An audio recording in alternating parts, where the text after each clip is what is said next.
दोस्तों, घने जंगल से जहां सूरज की किरणें भी मुश्किल से जमीन तक पहुंच पाती थीं, राजू, एक 14 साल का जिज्ञासु लड़का, अपने गांव के जंगल के बारे में सुनकर वहां की सच्चाई जानने निकला था। जंगल में कदम रखते ही राजू को अजीब अजीब आवाजें सुनाई देने लगी।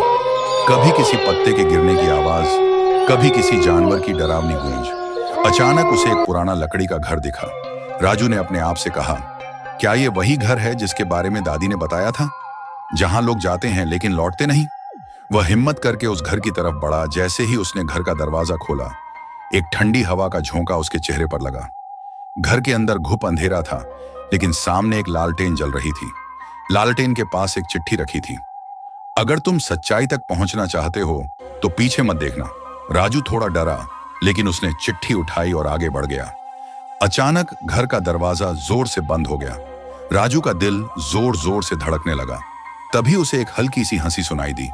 वह पीछे मुड़ने ही वाला था कि उसे दादी की कही बात याद आई।